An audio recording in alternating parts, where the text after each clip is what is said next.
This video is called Overrating WE.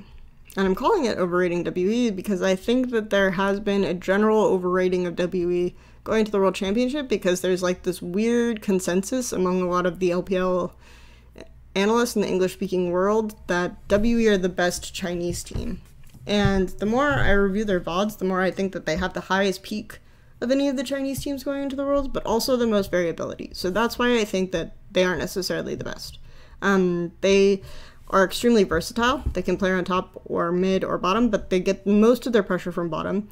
They get most of the use out of having globals in that sense. And it's kind of a risky way of playing where you're just going to play really aggressively bot. You're going to do a lot of aggressive invades into the enemy jungle, and then you're going to play to snowball around the dragon, which can be really risky because maybe it's not a good dragon. Maybe you don't have the best team fighting composition for that stage of the game. I think they're really good at identifying certain win conditions, but Mystic is a bit cocky. It's almost like he constantly thinks that he's better than his opponent, and I think that that can definitely hurt him. So for me, I wanted to talk about this because I felt like there hasn't been a good effort made to sort of explain why people think WE are so good, and to also talk about reasonable examples of why they're not, reasonable explanations for why RNG or EDG could actually be the best Chinese teams at Worlds, because I feel like this is the region where it's the least clear cut which of the seeds is the strongest. And that's because starting from semifinals, all of the games were BF5. From semifinals, final, third place match, and the Invictus Gaming versus WE final qualifier were all fight games. So I think that that's why people are a little bit confused as to which team should be considered the best.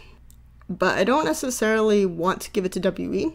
The more I think about them and the more I rate them, and when we were in power ranking chat, I actually had this moment at the end because I was on board with putting them fourth, and then I said, can we please put them below TSM and G2? For the love of God, I can't handle this anymore. I really need them to be below G2. And part of the reason why is this is just like, you want to give it to the team that you think can do the best against the Korean team, like who theoretically have the best chance of upsetting a Korean team, and you think to yourself, yeah, that's probably WE, but you don't want to give it to them because you know that they also have like legitimate chance of theoretically falling out of play-in and best of ones against a team like Gambit or something like this. For me, it's really difficult to rate teams going into Worlds that are non-Korean because you can't consider factors like adaptation as much because you're rating them effectively based on BO1 and how likely you feel their chances of getting out of group stage are. And I think that WE have a tendency to come with a strategy that's really confusing initially, lose the first game maybe, and that can be really detrimental in a play-in stage where the groups are just like 3 teams.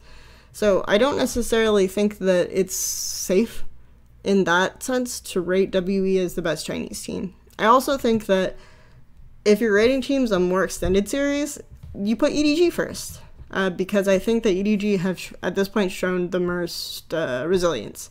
I think this was something that was really difficult for them because they're not used to losing and they expressed this a lot, but over the course of the split they became much better at finding these reserves and adapting over the course of a series, being okay with losing the first game if they can come back, and that really showed in the final when they reverse swept RNG very convincingly. I think EDG have more limitations in their champion pool and their individual players, for sure. I think Clearlove's champion pool is flawed. I think Scout is not a good Cassiopeia player. His best champions are very clearly LeBlanc and Lucian, these champions that can be shocking and then can prevent you from sidelaning, because I think EDG really fall if they're in against a good 1-3-1 team, which is part of why RNG were so strong against them, is because they couldn't necessarily force engages or force fights with their support, and they couldn't force the game to be played around Baron as the central pivot point necessarily against RNG, so they needed a situation where they could get their mid laners so far ahead and snowball like crazy to the point where you couldn't play 1-3-1 against them, and so Lucian and LeBlanc are champions that did that for them really well.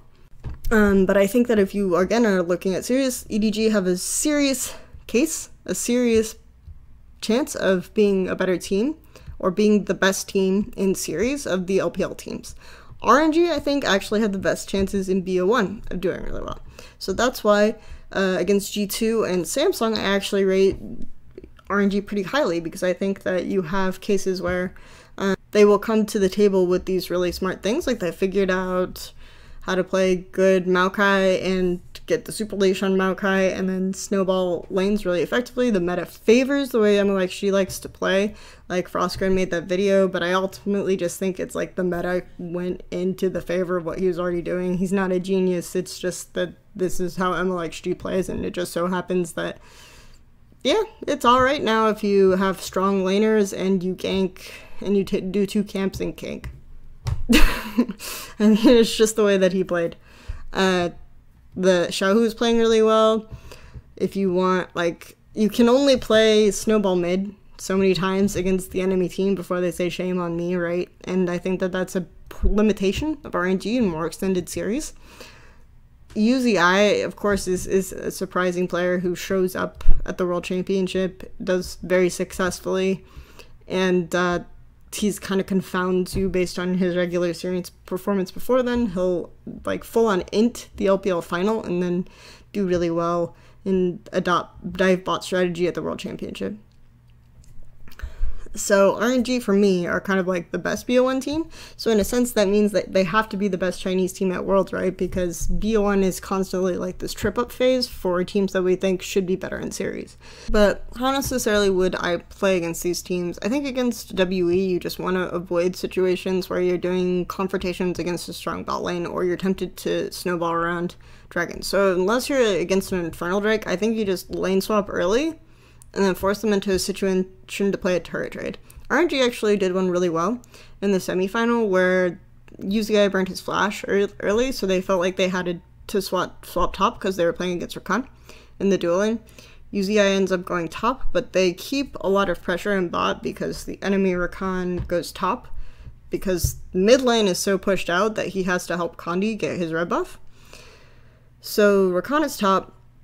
They have their jungler near the bottom, so even though they're swapping against a Tristana, and Tristana should take turret really, really fast, right? They're able to win the swap because Mystic can't go out and pressure the turret. So I think that swapping might be something that you can abuse against WE if you are good at executing them, if you have a good sense of balance, and if you have a lot of mid control.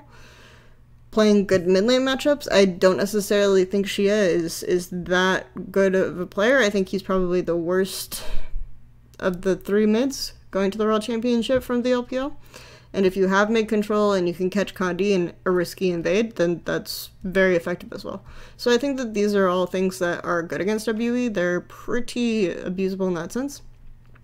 Edward Gaming strengths again. Even if their mid lane gets ahead, a lot of times he'll give up these leads by going bot, so you're really only in danger if he snowballs a ton, and you can limit that by banning picks like Lucian, denying picks like LeBlanc. I think if you're doing an EDG matchup, it pivots a lot on banning out the LeBlanc or denying the Lucian. Lucian should still be a relatively strong champion, so for me I think that that's something that's effective. Obviously Mako is the primary playmaker. If you can get into a situation where you put him on a mage support, it kind of limits his effectiveness, but you want to also shut down mid in that case because iBoy on Ardent Sensor, he just kind of has no fear. And he's not necessarily a good AD carry, but he will just plow at you, and Mako's really good at keeping him safe in that sense. So I don't necessarily think it's as effective to deny Mako as it was last year because they do generate so much pressure mid, but I think it's still effective to make sure he's on playmaking champions. If he's on Alistar, in a lot of ways he'll find ways to pick you off, you'll find ways to lose the game. And so I think that that's kind of a weakness of Edward Gaming. I still don't think Mouse is very good, and a lot of LPL fans kind of get mad at me, but the thing is that Mouse did well in the LPL final last year as well. He was solo killing Looper and everything else, and people point to the problems that he had with family and things like this at the World Championship, but there's a reason why EDG lost to bottom tier teams leading up to Worlds, because they tended to be the ones with the decent top laners like Marin, Newbie at the time, were both teams that had stronger top laners, were bottom tier teams. Even IG, like the tie was alright.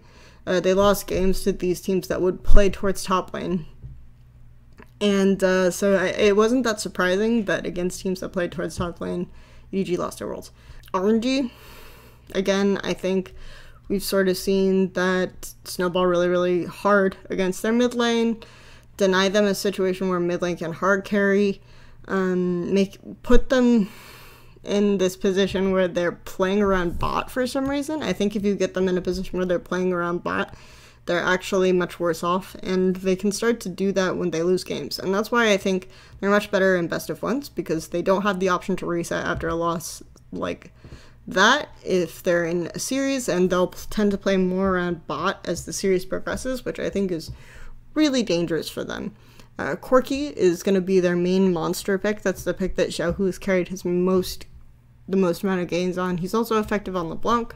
He's effective on a lot of champions, but he's really just monstrous on Corki. I think they will play more 1-3-1 stuff, so you need to be wary of losing early laning phase. The thing about them that I think is really good, that I think will trip up top Western teams, is that in a lot of Western regions, you're not really good at managing side waves.